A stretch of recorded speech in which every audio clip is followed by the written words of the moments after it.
Boa noite. É uma alegria estarmos aqui nesta casa junto com vocês no dia de hoje para estudarmos mais um pouquinho, né? E a gente gostaria muito que vocês participassem do Perguntas e Respostas, né? O nosso objetivo é, de acordo com aquilo que a gente conseguir, com o entendimento que a gente tiver, auxiliá-los a esclarecer algumas dúvidas. Aquilo que nós não conseguimos, nós vamos estudar, não é, Zé? Então, é um prazer muito grande, uma alegria muito grande estar aqui com vocês no dia de hoje. Então, para começar, eu vou trazer aqui a primeira pergunta, que tem muita relação com o estudo, né, que nós iremos fazer hoje. A pergunta é o seguinte: como o espírito se liga ao corpo durante a gestação? Bom, aí a gente tem que lembrar lá da reencarnação de Segismundo, que foi contada por André Luiz, para que a gente tivesse alguma ideia do processo, que é um processo complexo, não é uma coisa simples. O que André Luiz relata? Existem etapas para a reencarnação, em torno de 4. Qual é a primeira etapa? A primeira etapa é quando no mundo espiritual você é convidado ou você solicita a oportunidade da reencarnação. Você pode ser convidado ou pode ser que você solicite, que é a grande maioria dos casos. Geralmente, convites são dados aos missionários. A maioria de nós não somos missionários, nós somos espíritos em evolução, então a maioria de nós pede para vir. Existem casos em que o espírito ele nem pede e ele nem é convidado, ele simplesmente é submetido, que são as reencarnações compulsórias, mas são a exceção à regra. A lei de amor, ela geralmente nos dá a liberdade de pedir e aguarda de nós o movimento em direção à necessidade evolutiva. Então, a primeira etapa é a decisão. A segunda etapa é a construção dessa reencarnação. Porque você vai na espiritualidade traçar linhas de como será as circunstâncias na Terra. A começar pela família que vai te receber, pelas oportunidades que surgirão para o seu espírito ao longo do caminho, as oportunidades marcantes, como será desenvolvido o seu compromisso diante da vida, Então, são linhas que não são obrigatoriamente destino, tira isso da cabeça. Destino, não, mas projeto. E a gente sabe que projeto pode acontecer de não ser cumprido, de você ter uma variação nesse projeto, de você fugir um pouquinho ao projeto, obedecendo sempre o nosso livre-arbítrio. Então, esse seria o segundo passo, traçar as linhas mestras do nosso projeto reencarnatório. Aí vem o terceiro passo. O terceiro passo é a preparação. E a preparação envolve a criatura a reencarnar, ter uma preparação no seu perispírito, um remodelamento, né? Uma diminuição da sua perceptividade, uma redução disso, é um preparo para se ligar a um corpo em formação. E a família, vem o preparo dos pais, né? Então vai haver toda uma preparação para aquela mãe, para que ela possa gestar, com o auxílio do seu anjo de guarda, né? Do responsável pela sua reencarnação, todo um trabalho para que a família receba aquela criatura.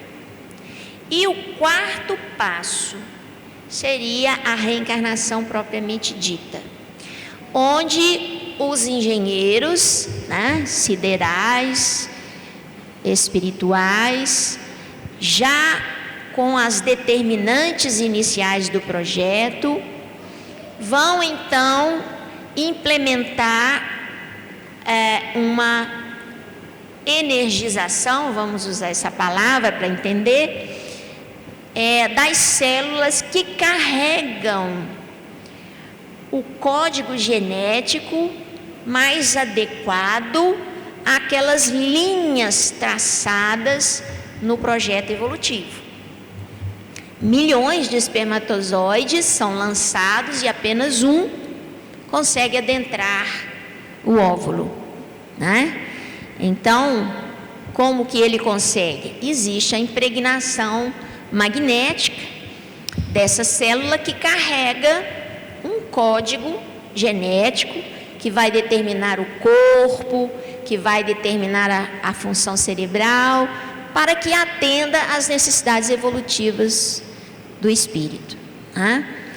E nessa fase há uma ligação direta do perispírito do indivíduo reencarnante com a célula ovo, no momento em que o espermatozoide adentra o óvulo, né? Então, naquele momento que ele adentra, forma-se uma célula que é diferente da mãe e diferente do pai. É um terceiro indivíduo. Não é a mãe, não é o pai, é o terceiro, né? E aí, sim, o espírito se liga através do corpo espiritual àquele aglomerado celular que vai se desenvolvendo no intraútero até que o bebê então nasça, e quando ele nasce, chora e mostra que está vivo, se completa o processo de acoplamento deste espírito reencarnante, do seu perispírito, àquele corpo que foi gerado, né? De uma forma um pouco sintética, não com o esmero que o André Luiz relata para a gente. Missionários da Luz? Sou ruim para guardar nome? É isso? Reencarnação de Segismundo. Segismundo, Então, quem tiver uma curiosidade, pode procurar o livro, né, Missionários da Luz, e ler lá a reencarnação de Segismundo, que vocês vão ter uma ideia do que é a maioria dos processos evolutivos, ok? Boa noite, pessoal. É bom estar aqui com vocês. Chegou uma pergunta aqui. Jesus falou do diabo e do inferno, porém a doutrina espírita não acredita nessas duas coisas. Como conciliar? Não concilia. Se você é espírita, você aprenda com o espiritismo. A doutrina espírita é clara nesse aspecto. Pela revelação dos amigos espirituais, eles dizem que essa figura criada para ser o eterno representante do mal na Terra, isso não existe. O que existe são espíritos que ainda se comprazem na maldade, se comprazem no erro, ainda gostam de viver a ignorância não procura saber as coisas do reino de Deus, não procura saber a mensagem do Evangelho que Jesus veio trazer. Jesus veio trazer única e exclusivamente uma mensagem que é ensinar para nós a entender o mundo espiritual, o que ele chama de reino dos céus, reino de Deus, né? É exatamente entender o que significa a nossa espiritualidade. O mundo espiritual é o mundo nosso, o mundo natural. O mundo encarnado é um mundo de provas e expiações, onde a gente vem para cá para exercitar cada vez mais as nossas capacidades de entendimento do que é a realidade espiritual. A vida física só serve para a gente aprimorar cada vez mais a nossa compreensão do reino dos céus. Tudo que Jesus veio fazer foi só isso. Ele usava a linguagem daquela época para não ficar destoante demais da conta. E eu lembro que ele falava inimigo, não diabo. Porque a palavra diabolo é uma oposição a símbolo. Símbolos. Bolos significa aquilo que é trazido junto, aquilo que está acoplado junto de uma coisa. Sim é junto, bolos, aquilo que é trazido. Por exemplo, se eu perguntar para vocês, o que é uma pombinha branca? Lembra? Vocês vão me dizer o quê? Paz. O símbolo da paz. Quer dizer o seguinte, as pessoas às vezes ficam tão treinadas que quando vê uma pombinha branca, associa imediatamente paz. Por quê? Porque é um símbolo. Aquela pombinha traz acoplado nela paz, a palavra paz. O que é diabólico? Diabolos. Bolos é aquilo que é trazido, dia é quando se quebra o símbolo. Então, por exemplo, se eu perguntar para vocês, o que é uma pombinha branca? Vocês respondem? Paz. Aí eu digo para vocês, não, gente, é só uma pombinha branca. Ou seja, eu estou sendo diabólico. Eu estou quebrando o símbolo. É só isso. E Satanás, né, a palavra, é opositor. Aquele que se opõe, aquele que contesta, aquele que é contrário. Então, Jesus, quando fala de inimigo, ele fala das pessoas que são ao contrário. E ele deixa claríssimo que o mal que nos faz mal não é o mal que os outros nos fazem, é o mal que nós fazemos aos outros. Não é o mal que entra dentro de nós, é o mal que sai de nós. Jesus dá um upgrade na nossa compreensão, que a gente ritualizava tudo, colocava sempre alguma coisa para representar determinadas coisas, mas se esquecia que a única realidade que existe é a realidade espiritual de todos nós. E Jesus deixou claro para nós: busca primeiro as coisas do reino de Deus e o resto fica tudo de boa. Fica tudo de boa. Não esquenta a cabeça, porque vai dar tudo certo. Aí tem uma pergunta aqui da noite de hoje. A gente agradece a quem estiver participando, né? E convida vocês a participarem. Que pergunta difícil, hein? Sou desenhista. Meus amigos sempre me disseram, por que não ser um tatuador? Aí resolvi fazer um curso e estou quase terminando. Recentemente, ouvi um evangélico comentar que tatuagem é pecado e está na Bíblia. Não tenho tatuagem por opção, mas admiro uma arte bem feita. E agora que estou próximo de fazer em várias pessoas, o que a doutrina espírita diz e pensa sobre esse tema? A primeira coisa que a gente tem que procurar entender é que o que é pecado, né?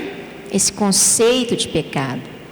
pecado, na realidade, no ponto de vista da doutrina espírita, seria qualquer coisa que vai de encontro à lei do amor. Tudo que vai de encontro à lei do amor e fere o amor, isso é pecado. Não existem pecados eleitos, né? Então, nós podemos ter pessoas de pele totalmente limpa e que são pecaminosas, porque a todo tempo estão indo de encontro à lei do amor, faltando com a caridade, com a tolerância, com a paciência, faltando com a fraternidade, né? Assim como podemos ter pessoas com marcas produzidas no corpo que estão se dedicando, que estão afinizadas com a lei de amor. Então, aquela marca, ela deixa de ser um pecado. Então, na verdade, igual o Zé acabou de dizer, que o que faz mal ao homem não é aquilo que entra, né? Mas aquilo que sai. Jesus já tinha dito isso, né? Então, a primeira questão é essa questão de conceito de pecado, que dentro da doutrina espírita a gente modifica. A gente tem um entendimento novo. A outra questão, que é você trabalhar fazendo uma atividade profissional no sentido de desenhar no corpo, né? Qual a responsabilidade sobre isso? Você está fazendo mal a alguém? Você está indo contra a lei de amor por desenhar, por pintar na pele uma imagem? Do ponto de vista da doutrina espírita, eu entendo, com esse conceito novo de pecado, que isso não está indo de encontro, não. Tá? E eu entendo que naquela época, na Bíblia, no Velho Testamento, muitas criaturas utilizavam-se da tatuagem como símbolo, não é? Símbolo, muitas vezes, de violência, símbolo de agressividade, né? Entretanto, a gente sabe que o problema não está na tatuagem, mas na criatura, né? Então, você executar o seu trabalho de maneira esmerada, atendendo à necessidade da criatura, eu particularmente não vejo pecado nisso, tá? Agora, a motivação da criatura que procura fazer a tatuagem, aí é uma outra questão. Ela está fazendo a tatuagem por qual motivação? Será pela arte? Simplesmente? Mas isso é uma questão da criatura que busca tatuagem e não do tatuador. Eu gostaria de responder. Se quiser completar aí, Zé. Eu acho bonito, porque dependendo do que significa, muitas pessoas tatuam, por exemplo, a carinha dos filhos, o nome da mãe, a lembrança é de uma pureza de energia extraordinária. O que é problema, então? O problema é o que é que simboliza. Aí não precisa tatuar na pele, veste a camisa escrita. A partir do momento que você veste uma camisa escrita com uma mensagem agressiva, deselegante, constrangedora, né? Já é a própria manifestação do interior da pessoa. Ou seja, a boca fala daquilo que transborda o coração. E apenas você tatuar, eu acho que vai fazer... Tem problema porque tem algumas ressonâncias magnéticas, dependendo do tipo de tinta que é utilizado, que tem ferro, se não me engano, óxido de ferro, dá problema. Eu espero que a pessoa perceba essas questões, sim, porque depois, se precisar fazer um exame desse, vai dar problema. Então, a questão não é a tatuagem em si, porque a partir do momento que a gente desencarna, a gente chega no mundo espiritual, a tatuagem permanece se o símbolo está na sua cabeça. Assim como, por exemplo, quando a gente desencarna, se você é um fumante inveterado, você vai aparecer no mundo espiritual com cigarro na mão, sempre. Você vai aparecer sempre com cigarro na mão. É a sua característica, é a sua identidade vibratória. O que importa não é a tatuagem, o que importa é a mensagem que você está passando. Se é uma mensagem de luz, de ternura, de alegria, de coisas significativamente boas para você, que te faz lembrar um amor que existe em você, ou que te faz lembrar do ódio que existe em você e da agressividade que você precisa de externar a todo instante. Então, não é bem por aí. Analisou dessa forma? Maravilha. Boa noite. Outras pessoas têm o poder de fazer mal para a gente através de inveja, desejar o mal ou até mesmo fazendo trabalho. Não. Tem, se você acreditar. Você já pensar que às vezes para a pessoa fazer isso, ela tem que avisar a outra, porque se a pessoa não fica sabendo, às vezes a vibração está tão distante, e aí a pessoa passa e passa. Então quer dizer que não tem poder? Não tem, desde que você se banca. Porque se você não se banca, se você está em sintonia, você sai na rua, a primeira pessoa que você encontra, olhou para você atravessado, você já destila ódio para cima da pessoa. Então o problema não é da pessoa, não é a pessoa que está te fazendo mal. A pessoa encontrou sintonia em você. E o que vai fazer mal para você não é o que ela está te desejando, é o que você está vibrando, é o que você está fazendo com você mesmo. Perceberam? Então, o que? Isso aqui não é possível você responder. Por quê? Porque vai depender de cada um. Se você aceitar, é a mesma coisa de numa vizinhança que se odeia, um destila raiva para o outro destila raiva para um.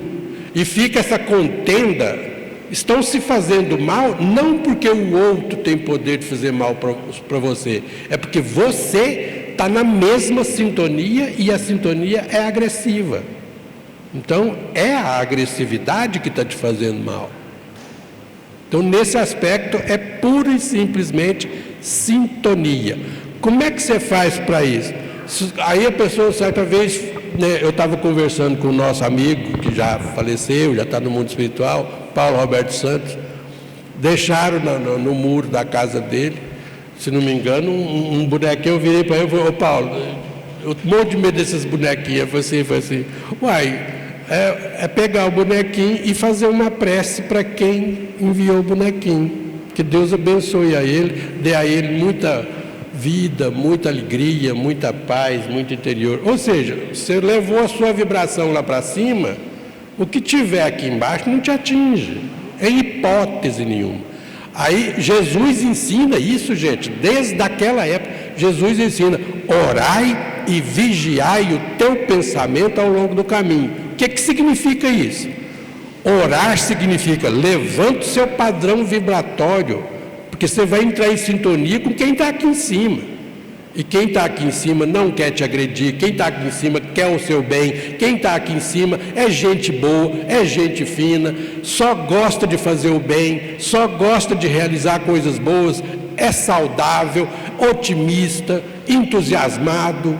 Agora, se você optar por não vigiar o seu pensamento e deixar o seu pensamento cair lá para baixo, olha, você vai encontrar com quem?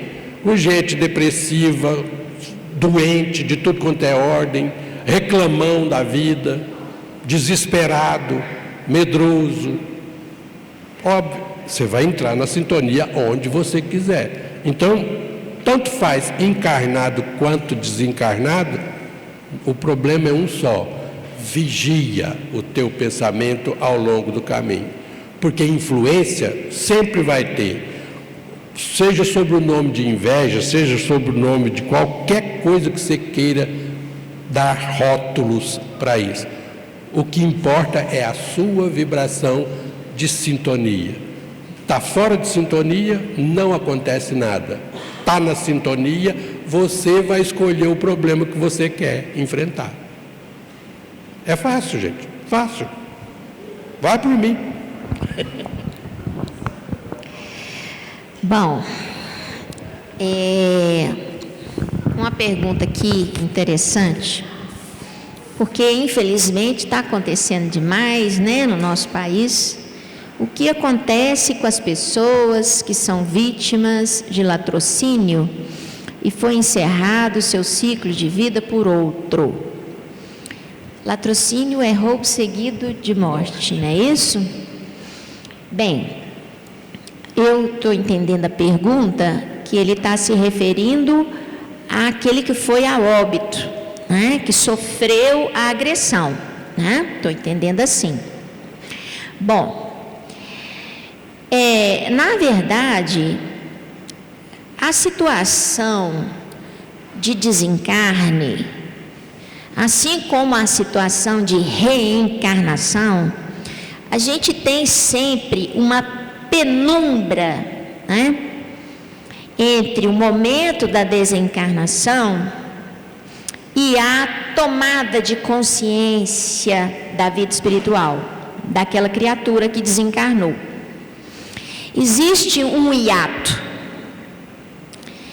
e esse hiato muitas vezes é preenchido com uma certa confusão, uma certa confusão mental, onde a alma do espírito desencarnado, ele ainda não sabe ao certo se ele está vivo, porque ele se vê, ele se toca, ele se sente, ou se ele está morto, porque muitas vezes ele vê o corpo que ele habitava. Então, há um período de confusão mental, e esse período de confusão, essa pausa, ela pode ser curta, principalmente quando a criatura ela é credora de ajuda, ela é credora do auxílio da espiritualidade maior. Esse período pode ser curto, porque a espiritualidade maior pode assisti-lo rapidamente, né? Ou pode ser longa, um período longo de perturbação. Quanto mais arraigado aos interesses da vida material, às preocupações da vida material, aos seus bens, à sua família, quanto mais apego à vida na Terra, a tendência desse período de confusão é se estender um pouco mais. É de acordo com esse apego à vida material. Uma vez que esse estágio passe de confusão, onde muitas vezes o espírito começa a se conscientizar que ele não está no corpo, porque ele vê um corpo fora dele, e muitas vezes assiste o seu próprio sepultamento, né? Grande maioria tem a possibilidade de assistir o seu próprio sepultamento. Então ele começa a tomar a consciência que possivelmente ele não está mais vivo entre os homens, mas ele continua vivo. E aí, quando se percebe que ele continua vivo, ele vai ter duas opções: Ou ele vai buscar ajuda para essa situação nova que surgiu na vida dele, que ele não compreende muito bem, principalmente quando não é espírita, né? Porque o espírita já é quem mais é dado, mais é cobrado, já tem mais esclarecimento. Ou ele se entrega e dá vazão à sua essência, que muitas vezes pode estar em desequilíbrio, em dissonância com a lei maior da vida, que é a lei do amor, se entregando muitas vezes a situações de viciação, situações, no caso de um latrocínio, situações de desejo de vingança, de perseguição espiritual, de obsessão, né? Então, o que acontece com as pessoas que são vítimas de latrocínio depende muito do estado espiritual que ela, do significado, que nós conversamos aí um pouquinho antes, do significado que ela dá ao seu novo estado de vida, a nova circunstância que está envolvendo ele. Se ele acha que abre uma oportunidade para dar vazão aos sentimentos deletérios de desejo de vingança, de perseguição e de ir atrás daquele que causou o seu desencarne, né? Ele vai imediatamente se ligar àquele que lhe causou a perda da sua vida e vai, de alguma forma, tentar interferir, né, na sua casa mental, no seu estado de saúde, nas suas emoções, porque isso é possível desde que haja sintonia, como o José nos trouxe aqui, né? Ou então ele vai pedir ajuda, e pedindo ajuda, a misericórdia do Pai é muito grande e ele certamente vai receber ajuda para se reequilibrar e então pedir a sua nova oportunidade de reencarnação. Quem é que ficou com o problema do latrocínio? Não foi a vítima, foi o algoz. Esse sim vai ter um drama consciencial daquilo que ele praticou. E certamente esse drama vai dificultar e muito a sua alegria, vai dificultar e muito a sua paz de espírito, né? E em virtude disso, certamente colherá o sofrimento resultante dessa atitude ou mal pensada ou não pensada.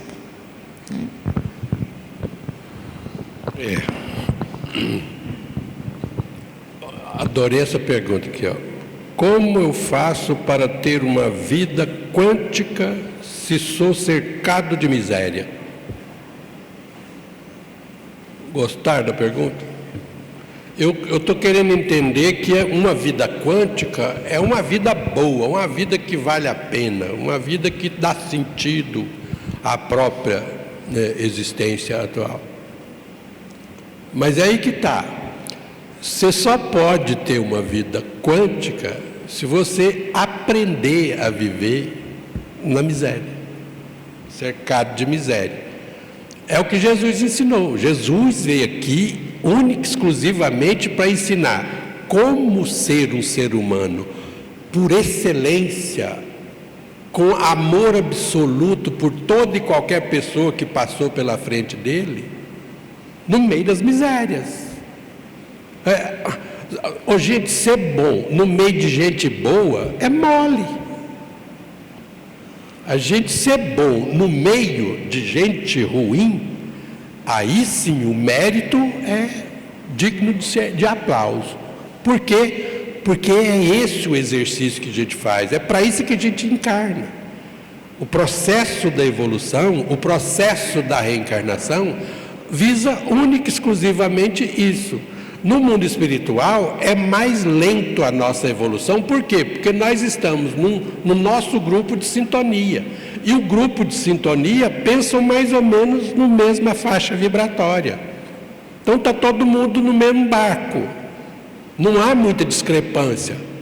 Só a evolução acelerada, conforme precisa ser, se a gente reencarna. E aqui a gente encontra aqueles que estão muito atrasados ainda no processo evolutivo, que ainda estão tentando fazer práticas de latrocínio, e aqueles que estão agora, nesse exato instante, cuidando de crianças na Medicina Sem Fronteiras. Para todo lado que você vai encontrar gente bacana demais da conta, que larga tudo em casa e vai para lá para pegar a mãozinha de uma criança raquítica, barrigudinha por questões de vermes e mais, e a saúde debilitada, e esses missionários vão para lá limpar, cuidar, acolher, fazer com que a dor deles diminua,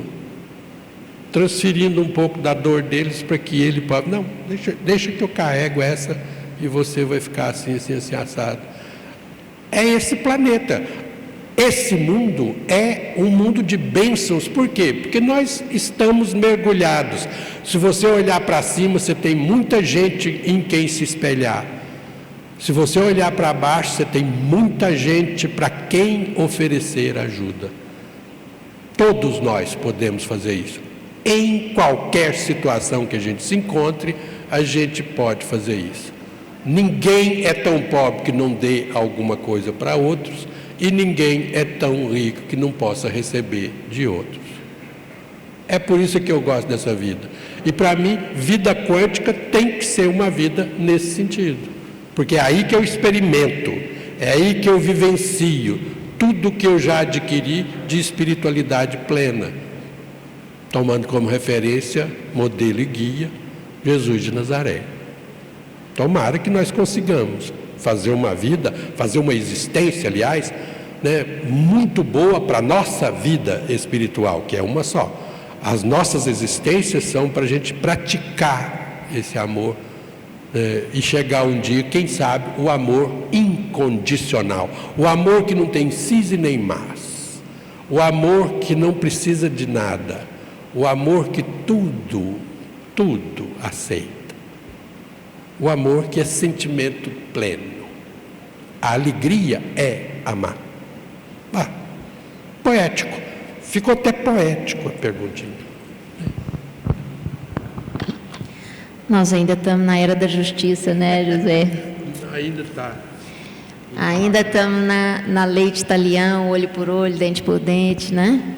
Mas precisamos caminhar um pouquinho mais para esse amor incondicional. Bom, uma pergunta interessante. Existe limite de reencarnação? Quer dizer, chega uma hora que o espírito ele não tem necessidade mais de reencarnar? Se você for olhar lá no Livro dos Espíritos, tem sim, tem aquele momento que você não tem mais a necessidade da reencarnação. E quando é que é esse momento? Esse momento é o momento em que você atinge a condição de espírito puro, né? Espírito perfeito. Quando você atingiu essa condição, qual que é o objetivo da reencarnação? É o nosso aprimoramento. Se você conquistou aquilo que precisava ser conquistado em amor, em sabedoria, né? Em conhecimento, não tem mais sentido a reencarnação, exceto a pedido do Espírito por missão, né? Então, nós temos o maior exemplo de nossos tempos aqui, que foi o próprio Cristo, né? Cristo precisava reencarnar na Terra? É lógico que não. Cristo formou o nosso planeta, organizou a nossa natureza, nos auxiliou a chegar no ponto que nós estamos hoje, né? Através de sua equipe espiritual, né? dos os anjos, né? Daqueles espíritos mais evoluídos, co-criadores. Então, ele precisava reencarnar? Não, mas ele o quis, para nos dar um exemplo vivo entre nós, de que a possibilidade de amar ao próximo como a ti mesmo, ela é real e ela pode ser vivida. E ele quis demonstrar isso para a gente, reencarnando entre nós, né? Bom, da minha parte eu agradeço a vocês o carinho, a atenção e as boas vibrações, e a gente espera que tenha sido proveitoso esse momento. Zé. Então tá, nós vamos colocar aqui a última, talvez seja a última pergunta, e uma das boas: como lidar com a frustração por não realizar nossos sonhos? Respondo numa palavra: não desista. São duas, né? São duas. Não desista. Ô, gente, frustração é a coisa mais importante na vida de um ser humano que está experimentando na sua história de vida num planeta de expiação e provas. É a frustração é que te dá condições de você reordenar escolhas, refazer caminhos, converter-se. Ó, converter é linguagem de sinal de trânsito, de aula de trânsito. Converter à direita, converter à esquerda. Isso significa que você foi capaz de, nessa direção, não deu.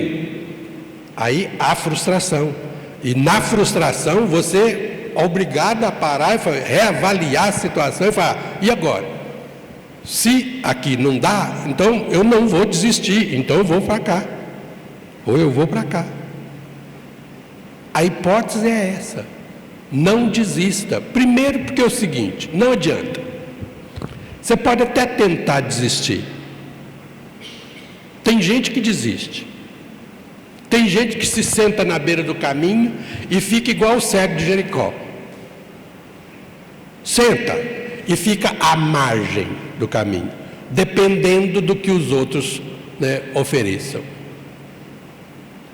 É preciso Jesus passar por perto para que o cego, observando, aproveite a oportunidade. Oh, filho de Davi, tem misericórdia de mim. Os outros falam para ele: cala a boca, você está fedendo, sujo. Ele falou: não, gritava mais alto. Gritou mais alto. 40 anos, se não me engano, 40 anos à margem, fora do caminho, fora da estrada, fora de seguir o seu curso de evolução, até que Jesus passa. Todos nós somos cegos de Jericó. Todo dia Jesus passa por nós e pergunta: se a gente tiver levantado a mão, Jesus, filho de Davi, tem misericórdia de mim, e Jesus se parar diante de você, porque Jesus para e vira para as pessoas, chama ele lá, chama. E aí vai passando de boca em boca: ele está te chamando lá. O cego estava tão resolvido que ele já caiu, já levantou e jogou a capa fora. A capa que dava a ele credencial para mendigar. Ele precisava de uma autorização romana para mendigar. A capa representava isso.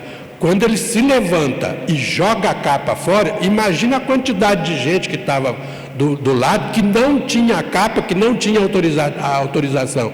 Avançar todos na capa dele. E ele ia perder a capa. Mas ele não tinha volta. Não tinha mais volta. Ele levantou-se, entrou no caminho e foi até Jesus. E na hora que ele chega diante de Jesus, Jesus só faz uma pergunta. Mineiramente, Jesus nessa hora incorporou o Zé Amaral, mineiro, e falou: "Que você quer, filho?" Imagina Jesus chegando diante de você a todo instante e olhando bem no seu olho e falando: "Que você quer, filho? O que você quer?" Qual é a sua resposta? A do cego foi genial. O cego Bartimeu, ele nem nome tinha. Bartimeu, filho de um tal de Timeu. Era o cego que vivia à margem do caminho, filho de um tal de Timeu. O cego foi genial. Ele virou para Jesus e falou: "Que eu veja." Até arrepio. Ele não queria enxergar com os olhos da cara. Ele queria ver. Naquela época, ver significava enxergar e compreender a realidade. Ou seja, ele queria enxergar com os olhos de Jesus. Que eu veja. E Jesus falou para ele: "Pois então veja." Tomara que vocês, na hora que Jesus passar diante de vocês, não se frustrem à toa, se frustrem com tudo que você quiser, mas a postura de não desista, não vai para a beira do caminho, não saia do caminho. Porque se você entender o que significa "eu sou o caminho, a verdade e a vida", você não vai sair do caminho. Não importa o tamanho da frustração, você não vai sair do caminho. Quando Jesus fala "eu sou o caminho, a verdade e a vida", ele estava dizendo: eu sou o método. Caminho é método. Eu sou o método que você entende a vida, compreende o sentido da vida. Então, vem em mim, me acompanha, que você vai entender o que é a vida espiritual. E é essa que vale a pena. Boa noite para vocês, gente.